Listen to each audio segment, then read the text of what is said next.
బహు సౌందర్య సియోనులో స్తుతి సింహాసనాసీనుడా,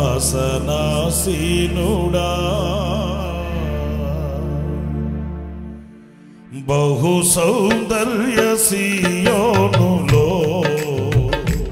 స్తుతి సింహాసనాసీనుడా, నా యేసయ్య నీ ప్రేమ పరిపూర్ణమై నా హృదయాన కొలువాయనే, నన్ను జీవింపచేసే నీ వాక్యమే నాకిలలోన సంతోషమే.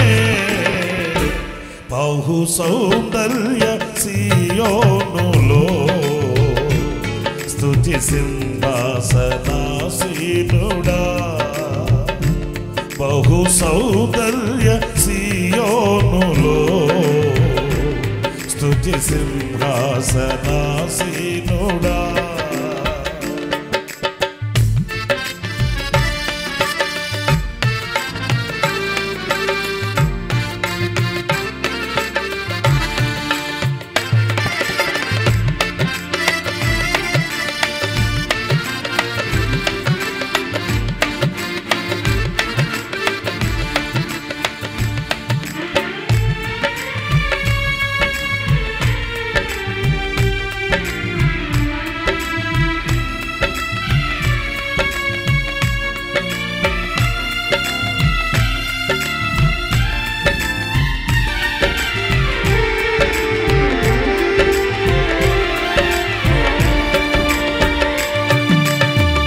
పరిశుద్ధతలో మహనీయుడవు, నీ వంటి దేవుడు జగమున లేడు.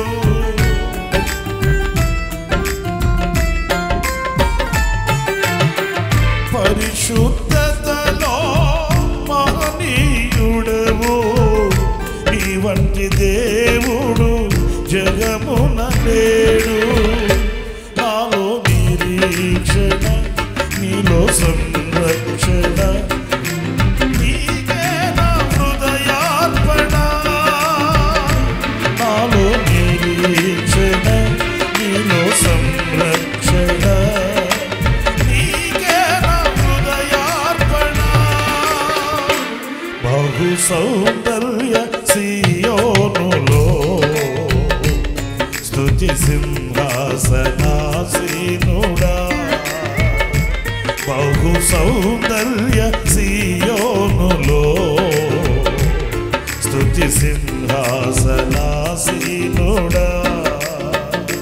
నా యేసయ్య నీ ప్రేమ పరిపూర్ణమై నా హృదయాన కొలువాయనే, నన్ను జీవింపచేసే నీ వాక్యమే నాకిలలోన సంతోషమే. బహు సౌందర్య సియోనులో స్తుతి సింహాసనాసీనుడా, బహు సౌందర్య సియోనులో స్తుతి సింహాసనాసీనుడా.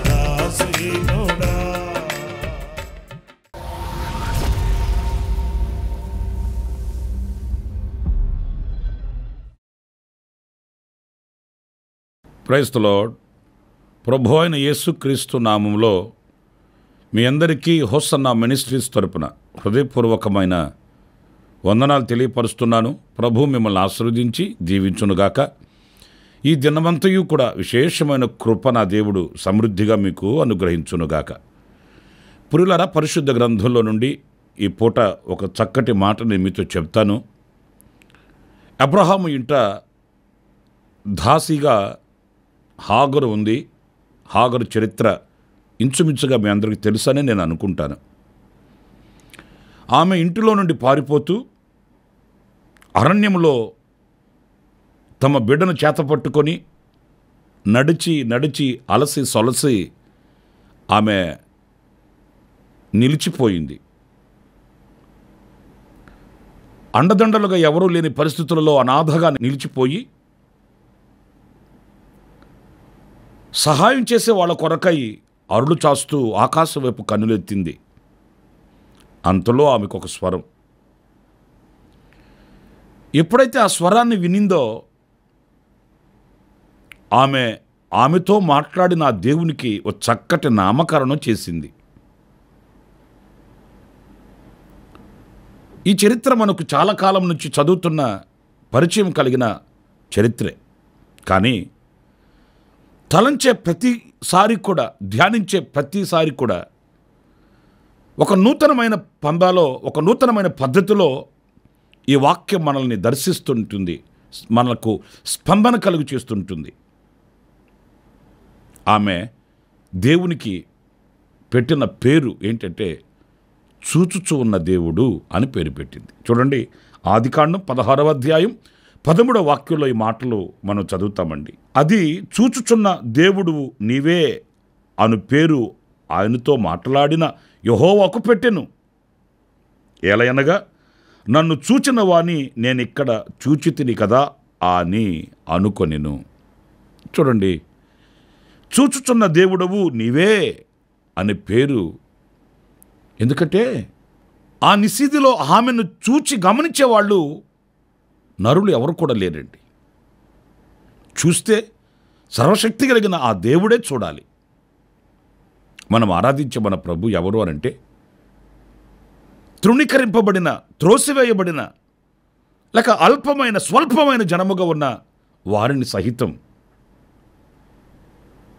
ఏ స్థితిలో ఉన్నారు, ఏ పరిస్థితుల్లో ఉన్నారు, ఎక్కడ ఉన్నారు అని తీక్షణంగా చూడగలిగిన దృష్టి గలవాడు మనం ఆరాధించే మన ప్రభువు అండి. ఒకవేళ మనం అనుకోవచ్చు, ఈ చీకటిలో నన్ను ఎవరు చూడట్లేదు, ఈ వేదనలలో నన్ను ఎవరు చూడట్లేదు, ఈ కన్నీటి అనుభవాలలో నన్ను ఎవరు పట్టించుకోవట్లేదు, ఇలా మనం అనుకోవచ్చు. కానీ ప్రియ సహోదరులారా, నీవు ఏ స్థితిలో ఉన్నావో ఆయన చూస్తున్నాడు. ఎందుకు? లేఖనాల్లో ఒక మాట నేను మీతో చెప్తాను. దినవృత్తాంతాల 2వ గ్రంథం 16వ అధ్యాయం 9వ వాక్యం. తన ఎడల యథార్థ హృదయము గల వారిని బలపరచుటకై యెహోవా కనుదృష్టి లోకమందంతటా సంచారము చేయుచున్నది.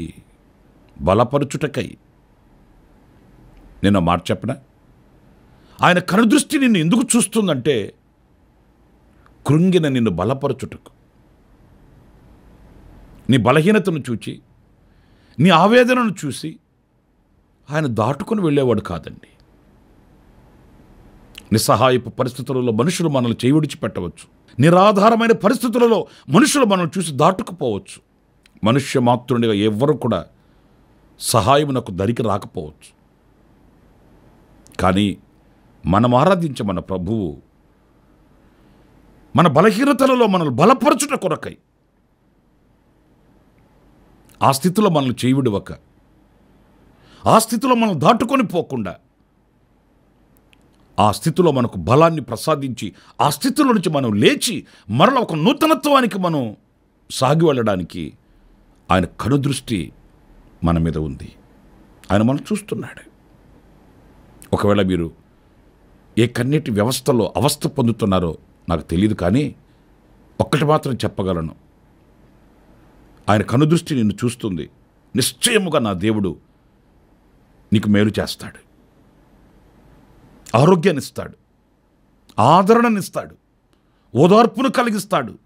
నీ కృంగిన స్థితిలో నుండి ఆయన నిన్ను చేపట్టి పైకి లేవనెత్తుతాడు. ఆనాడు హాగరుని కదా గొప్ప జనముగా మార్చిన మహనీయుడు.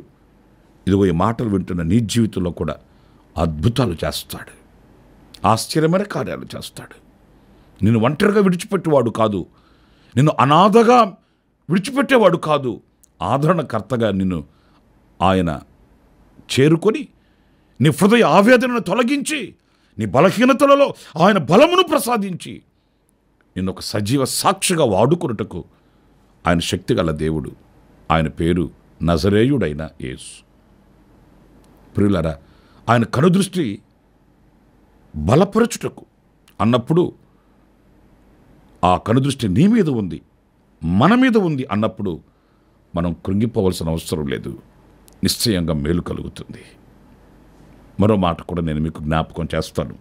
యెషయా గ్రంథం 66వ అధ్యాయం 2వ వాక్యంలో చదివినప్పుడు, అవన్నీ నా హస్తకృత్యములు, అవి నా వలన కలిగినవని యెహోవా సెలవిచ్చుచున్నాడు.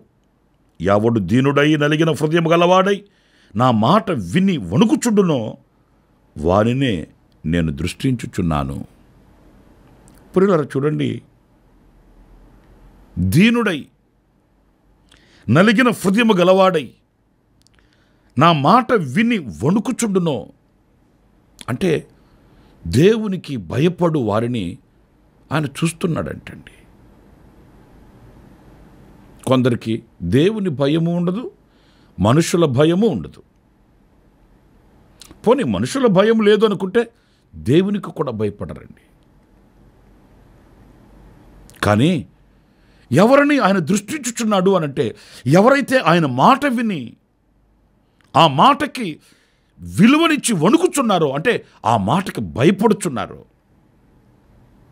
మీకు ఉదాహరణకు ఒక మాట చెప్పనా? ఈ భూమిని పరిశుద్ధపరచాలనుకున్నాడు ప్రభువు. పాపం పెక్కు పెరిగిపోయింది. ప్రజలు చెడుతనవన్నీ మంచినీళ్ళు తాగినట్లుగా తాగుతున్నారు. పాపాన్ని శుద్ధి చేయాలనుకున్నాడు. సరే, యథార్థవంతులను నీతిమంతులను కూడా కఠినమైన చూపు చూస్తే ఎలా అనుకొని నోవాహును ఏర్పరచుకొని ఒక ఓడను సిద్ధం చేశాడు. నేను ఇక్కడ మీతో చెప్పాలనుకున్న మాట, ఇంచుమించు 120 సంవత్సరాలు నోవాహు ప్రకటన చేస్తూ వచ్చాడు. ఎవరు భయపడ్డారండి? ఎవరు భయపడ్డారండి? పరిహాసం చేసుకున్నారు. నోవాహు చేసే ఆ కార్యక్రమాన్ని చూసి నవ్వుకున్నారండి. వర్షం ఏంటి? ఆ వర్షం గత దినములలో ఎప్పుడు మనం చూడలేదు కదా. ఆయన వర్షం రావడం ఏంటి, లోకం మునిగిపోవడం ఏంటి, కొత్తగా వింతగా చెప్తున్నారేంటి అని పరిహాసం చేసుకున్నారు. ఎవరు ఆ మాటకి భయపడలేదు, లోబడలేదండి.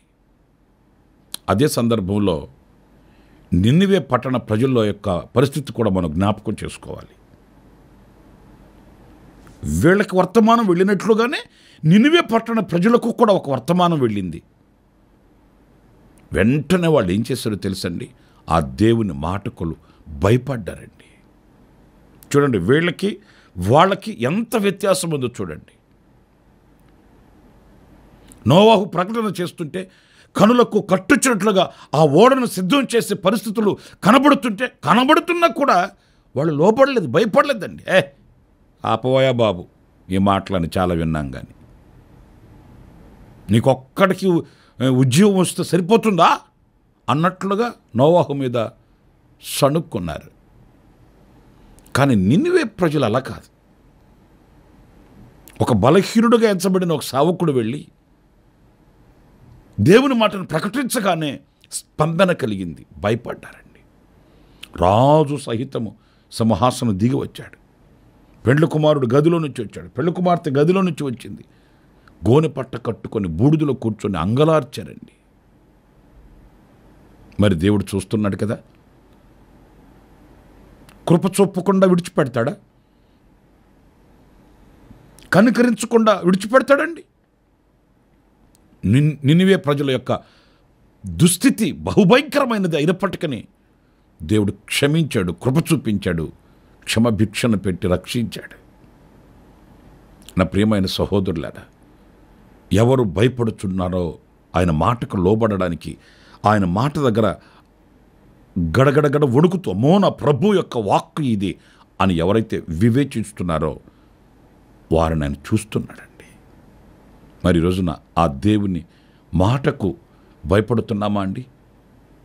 ఆదివారం దేవుని మందిరానికి వస్తాము. దేవుని మందిరంలో కూర్చుంటాము. దైవజనుని నోట వచ్చే మాటలు మాటలుగానే ఉంటాయి, మన చేష్టలు చేష్టలుగానే ఉంటాయండి. నేను అనకూడదు, కానీ కొంతమంది దేవుని మందిరానికి వస్తారు, దేవుని వాక్యం మీద మనసు పెట్టరండి. సెల్ ఫోన్లో చాట్ చేసుకుంటున్న వాళ్ళు కొంతమంది అయితే సెల్ ఫోన్తో ఆడుకుంటూ ఎస్ఎంఎస్లు చేసుకుంటూ వాట్సాప్ మెసేజ్లు కొట్టుకుంటూ ఇలాగా కాలయాపన చేసేవాళ్ళు కొంతమంది కనిపిస్తారు. కొంతమంది వింటున్నట్లుగా విని విడిచిపెట్టేవాళ్ళు కనిపిస్తారు. పలు విధాలైన మనస్తత్వాలు కలిగిన వాళ్ళు సంఘంలో ఈ రోజున కనబడుతున్నారండి. కానీ ఎవరిని ఆయన చూస్తున్నాడు అని అంటే ఆయన మాట మీద ధ్యాస పెట్టి ఆ మాటకు ఎవరైతే ఇది నా దేవుని వాక్కు అని భయపడుతూ దేవుని సన్నిధిలో ఉన్నారో వారిని ఆయన చూస్తున్నాడు. వారి మీద ఆయన కనుదృష్టి ఉంటుంది. మరి ఈ రోజున మనం ఎలా ప్రవర్తిస్తున్నామనేది వివేచించుకోవలసిన అవసరం ఎంతైనా కూడా ఉందండి. మరో చిన్న మాట కూడా నేను జ్ఞాపకం చేస్తాను. కీర్తనల గ్రంథంలో 34వ కీర్తన 15వ చరణం. యెహోవా దృష్టి నీతిమంతుల మీదనున్నది, ఆయన చెవులు వారి మొరలకు ఒగ్గియున్నది. పురారా చూడండి, ఇక్కడ ఆయన దృష్టి నీతిమంతుల మీద ఉంటుందట, ఆయన చెవులు వారి యొక్క మొరను వింటున్నాయట. అంటే ఒక్క మాటలో చెప్పాలంటే నీతిమంతులై ప్రార్థన చేయుచున్న వారి మీద ఆయన దృష్టి ఉంటుందండి. నీతిమంతులై అంటే భక్తి అనేది కొంతకాలానికి మాత్రమే పరిమితమైనది కాదు. ఏదో 40 రోజులు భక్తి లేక 100 రోజులు భక్తి కాదండి. చాలామంది సీజనల్గా భక్తి నేర్చుకుంటున్నారు. క్రిస్మస్ వస్తే అదొక భక్తి, గుడ్ ఫ్రైడే ఈస్టర్ వస్తే అదొక భక్తి. ఆ వేడుకలు దాటిన తర్వాత ఇక మామూలుగానే వాడుకలన్నీ కొనసాగిపోతుంటాయండి. అలా కాదు. ఎవరైతే నీతిమంతులై అంటే తమ స్వాభావికమైన గుణగణాలలో ఒక పెనుమార్పు కలిగిన ఒక సత్ప్రవర్తన కలిగిన వారై ఉంటారో వారి మీద ఆయన దృష్టి ఉంటుంది. మన ఇష్టానుసారంగా మనం జీవిస్తూ లోకంలో పాపాన్ని జుర్రుకుంటూ పాపపు పొడిలో నిద్రపోతూ లోకానికి పరలోకానికి వెలుగుకు చీకటికి వ్యత్యాసం తెలియని అమాయకత్వంలో నిలిచి దేవుని దృష్టి మన మీద ఉండాలని ఆశించడం వెర్రితనం అండి. మన యొక్క యావత్ జీవితంలో ఆయన యొక్క నీతి ప్రభావితం కావాలి. మన అడుగులలో, మన మాటలలో, మన క్రియలలో దైవ నీతి ఉట్టిపడాలి. ఎవరైతే ఆయన నీతిని ధరించుకొనిన వారై ఆ దైవ స్వభావానికి అప్పగించుకొనిన వారై దేవునితో అత్యున్నతమైన సహవాస సంబంధం కలిగిన వారై ఉంటారో వారిని ఆయన దృష్టి ఇచ్చుచుంటాడు. ఆయన దృష్టి వారి మీద ఉంటుందండి. నోవాహును గురించి మనం చదువుతాం. ఆ తరము వారిలో అతడు నీతిమంతుడై ఉన్నాడట. దావీదు నీతిమంతుడై నిలిచాడట. ఇలా మన పితరుల జీవిత చరిత్రలో మనం చదివితే నీతిమంతులై దేవుని యొక్క కనుదృష్టిలో నిలిచి గొప్పవాళ్ళుగా పరిగణించబడిన వాళ్ళు ఎందరో మనకు కనిపిస్తారు. నా ప్రియమైన సహోదరులారా, మన వ్యక్తిగత అనుభవాలలో కూడా ఆ దైవ నీతిని మనం ధరించుకుని వారమైతే ఆయన దృష్టిలో ఉన్నవారం అవుతాం. ఆయన కనుదృష్టి మన మీద ఉంటుంది. ఆ కనుదృష్టి బలపరుస్తుంది, ఆ కనుదృష్టి నడిపిస్తుంది, ఆ కనుదృష్టి మనల్ని గమ్యానికి సాగనంపుతుంది. కనుక ఆయన కనుదృష్టి మన మీద ఉండాలని కోరుకుందాం. ఆ కనుదృష్టి మన మీద ఉండాలంటే మనం ఎలాంటి బ్రతుకుని బ్రతకాలనే వివేచన కలిగి తీర్మానం చేసుకుందాం. తలలు వంచండి, ప్రార్థన. కృపా సత్య సంపూర్ణుడ జీవాధిపతి అయిన ప్రభువా మీకు వందనాలు చెల్లిస్తూ, ఇదిగో ఈనాడు మీ కనుదృష్టి ఎవరి మీద ఉంటుంది అనే విషయాన్ని మేము ధ్యానించుకుంటూ తలపోసుకుంటూ వచ్చాం. ఇలాంటి వివేకం మాకు అనుగ్రహించి మమ్మల్ని చేపట్టి నడిపించి మీ దృష్టిలో మమ్మల్ని నిత్యము నిలుపుకొని మమ్మల్ని బలపరిచి దీవించమని యేసు నామములో ప్రార్థించి వేడుకొనుచున్నాను తండ్రి. ఆమేన్. ప్రభు మిమ్మల్ని దీవించి ఆశీర్వదించి ఈ దినమంతా విశేషమైన కృప నా దేవుడు మీకు అందరికీ అనుగ్రహించునుగాక. ఆమేన్. ప్రతి దినము ఈ అనుదిన కృపాను సందేశాల కొరకు, ఇంకా మరిన్ని ఆత్మ సంబంధమైన సందేశాల కొరకు ఈ మా యూట్యూబ్ ఛానల్ ని సబ్స్క్రైబ్ చేసుకోండి. Pastor Ramesh hosanna ministries.